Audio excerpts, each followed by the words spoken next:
Hello, everyone.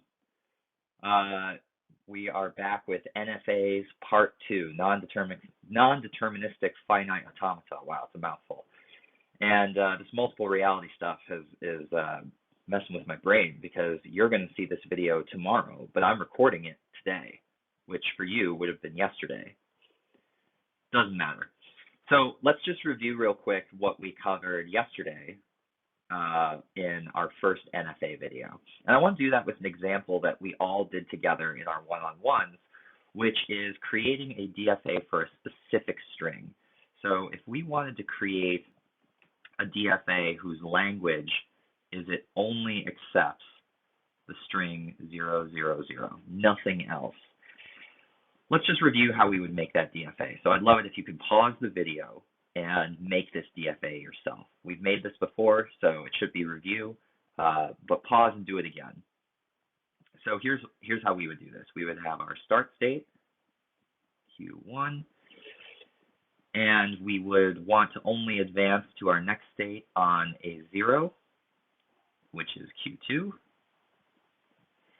And then we would only want to again advance on another 0 to Q3, and only advance to Q4, which is an accept state, on the third 0.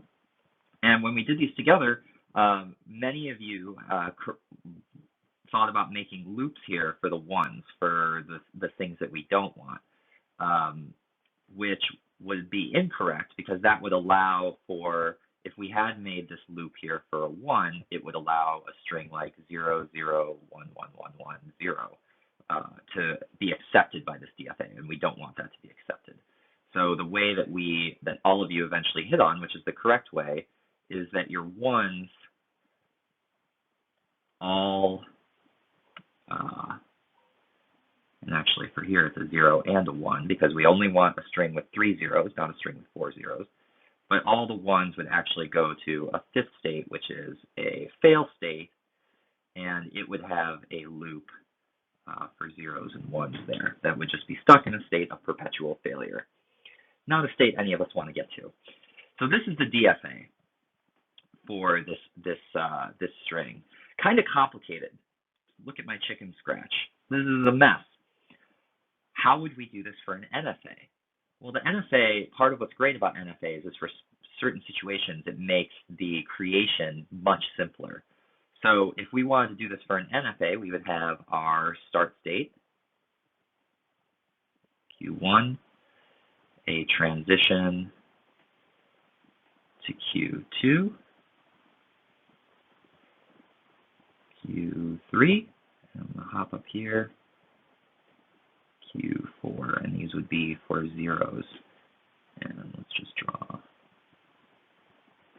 So this is our NFA and DFA for the same language. The language of the NFA and the DFA here is the same.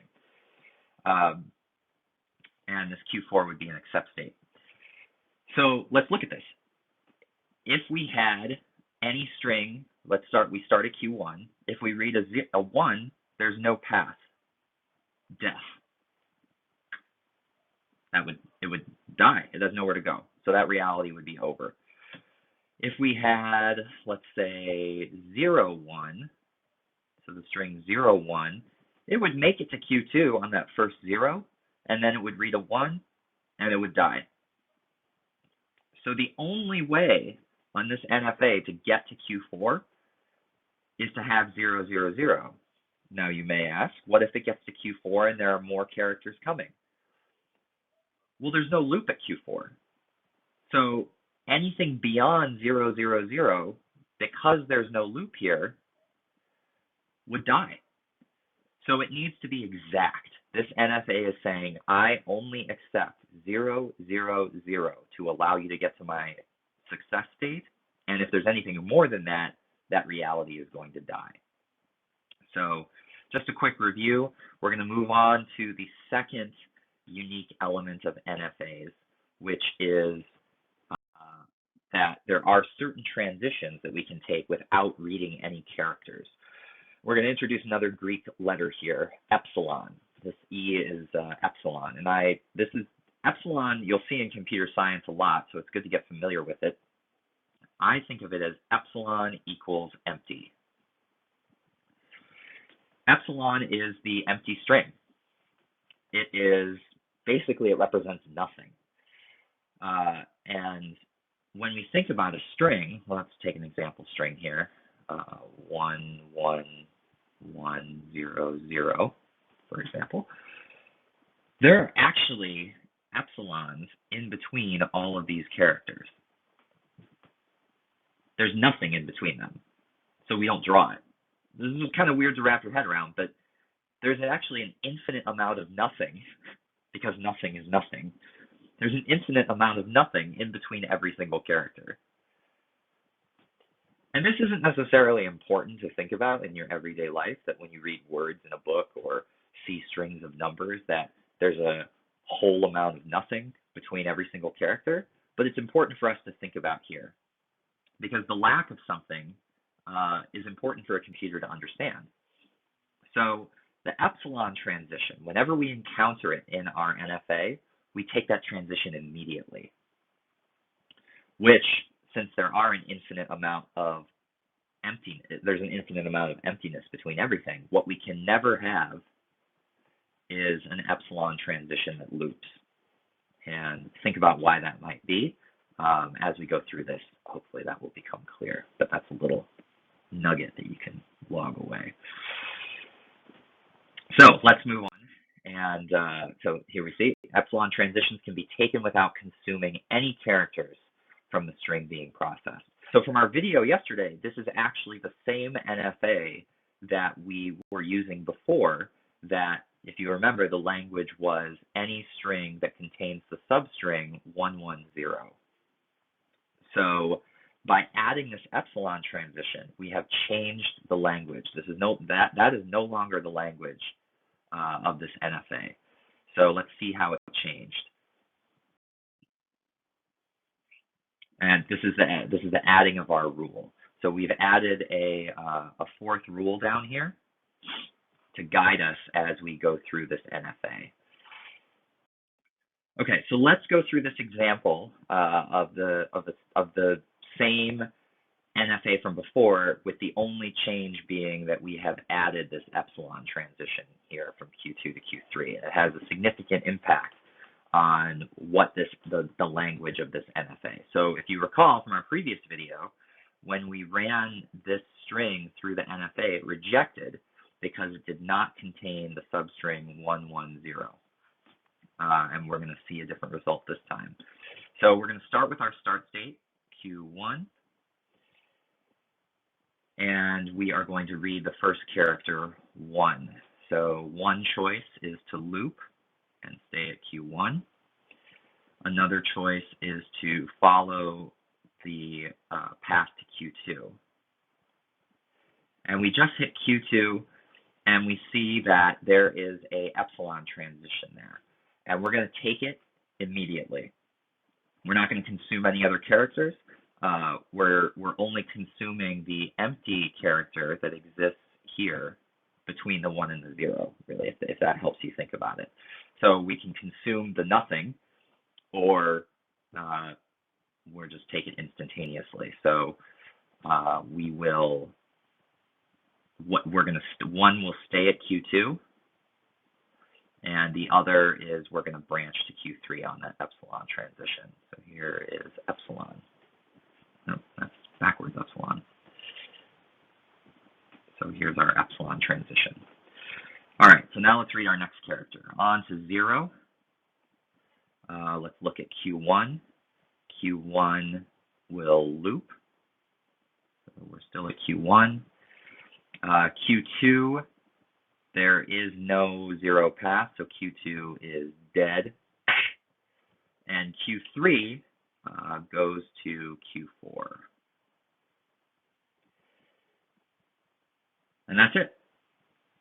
That's it for 0. Here's our 0 transition. On to the last one. So for Q1, we have two choices. We can loop, stay at Q1.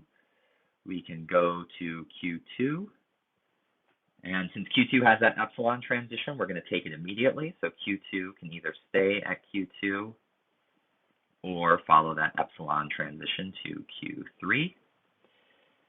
And Q4, I'm going to run out of space here. Go up. Q4 loops on a 1, so it stays at Q4. This is getting bad. So here are our final states, since this drawing is getting out of control. Here's the final state, final state, final state, final state. Because our string is over. We've read all of our characters. We have 4 states to consider. Let's see if any of them are accept. That is a reject. Q2 is a reject. Q3 is a reject. But Q4 is an accept. So we will accept. Now we're accepting this string. So our language has changed. It's no longer about any string that contains the substring 110. In fact, now what we've done is we've made this epsilon transition has made that 1 not necessary, because you can jump from Q2 to Q3 without needing that 1. The transition happens automatically. So the language of this NFA is any string that contains the substring 1 and 0. And you may be asking, well, couldn't we just eliminate Q2 or Q3 and there's an easier way to do that? And the answer is yes, but there are other reasons why an epsilon transition is useful. So here we can see why an epsilon transition would be useful to us as we're trying to construct logic. Think for a minute about what the language of this NFA is. What are the strings that it will accept? All right, so let's go through it. Well, we're not going to go through it actually with a string. We're just going to look at logically what's going on here. So when we come into Q1, this is our start state, and we start reading strings. Before we read any string, we already have a branch going to Q3. So anytime we start reading any string here, immediately on Q1, we're going to have a Q1 as normal, but we're immediately going to have a Q3 as well. We haven't even started reading a string yet. This is how you would start diagramming this for any string, even the empty string. This is where you would end. If the string were empty, this would be the end of the day, and we would look and see, is this an accept? No, no. So the language of this does not include the empty string. And so what does this allow for us to do? What has happened here? Let's redraw that. What it allows us to do is sort of do 2 sets of logic at the same time. So here, this branch is saying as long as the string begins with a 1, it's going to get to this accept state and just loop forever. Separately, we have another set of logic going on here and saying, well, it can go 0, 1, 0, 1, 0, 1 for a while, and then as long as it ends in a 0, it will accept, because it has to end in a 0. If it takes this Q4 transition, let's say we've seen a bunch of strings and we come to Q4 and we read in another character, there's no path for any more characters from Q4. So once you get to Q4, if Q4 is not the last character in your string, death. Because there's nowhere to go. There's no loop, there's no other path, there's no going back. Q4 is the end of the road. So we can see that there are 2 options for a string to be accepted here. It starts with a 1 followed by anything, or it can start with anything and end with a 0. So this is a way where epsilon transitions or empty transitions are useful for creating a piece of logic that is really important in computer science called OR. Right? We can, one or the other being fulfilled will allow us to accept. So what about and? So what if we wanted to create a language that says your string has to start with a 1 and end with a 0? In the previous slide, 1, 1, 1, 1 would have been accepted because it starts with a 1, or 0, 0, 0, 0 would have been accepted because it ends with a 0. In this language, both of those would be rejected because it needs both of them, and. So 1, 0, 0 would be accepted because it starts with the 1 and ends with a 0. So let's think about, take a moment, pause the video, see if you can think about what the NFA is for this. But actually, first, let's draw the DFA for what would be accepted here. So DFA, we have our start state, Q1, and we want to start with a 1. And if it doesn't start with a 1, game over. It's never going to work. So if it starts with a 0, we're going to go to this other state. We'll call it Q2. And once it's there, it's just going to loop 0 and 1. Stuck there. You lost it. You can't recover. You didn't start with a 1. At this next state, Q3, well, if we read in another 1 or another 0, the 1 should loop and keep us at this state. It's not going to get us to an accept state, but it doesn't necessarily end the game for us because another 0 could be coming. So if another 0 is coming, that should get us to our accept state, Q4. And if zeros keep coming, it's still ending with a 0, so we can loop with zeros here. But if we get 0, 0, 0, 0, 0, and then a 1 again, it's not ending with a 0 anymore, so we're back to Q3. And we're going to loop at Q3 with 1s until we get that 0 again. So here is the DFA for this language. Any string that starts with a 1 and ends with a 0. Let's see the NFA. So here's the NFA. Way simpler, way easier to visually understand. So here, we're only ever going to get to Q2 if it starts with a 1. Any other reality is going to die. If we get a 0 from Q1, done. So we're going to get a 1. We can loop at Q2 because once we have that first character being a 1, everything in the middle, according to our language, doesn't matter. We only care about the first and the last character. What's interesting at Q2 is we have two choices. There's always going to be a branch from Q2 when you see a 0. And that's basically accounting for the fact that the 0 could be the last character, or it could be the middle character. So let's run through some example strings. Let's do 1, 0, 1, 0, 0, and 1, 0, 0, 1. So according to our language, this should accept, but this one should reject because it does not end with a 0. So let's walk through the first one. We're at Q1. We are at Q1, and we read in a 1. Okay, great. We go to Q2. There's no branches, no funny business there. At Q2, we read a 0, and here we do branch because we could loop and stay at Q2, or go to Q3. And what you can kind of see happening here is the fact that there are two options. It's sort of, the NFA allows you to be like, is this the last character, maybe? Or is it not? There are two realities. If it's not the last character, which it's not, so we read the 1, we read the 0, now let's read the final 0. The final 0. So since Q3 has no path for a 0, it dies.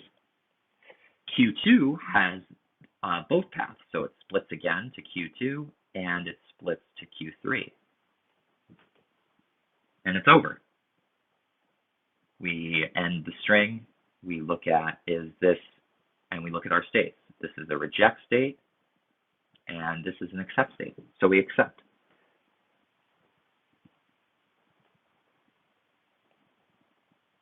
Just erasing.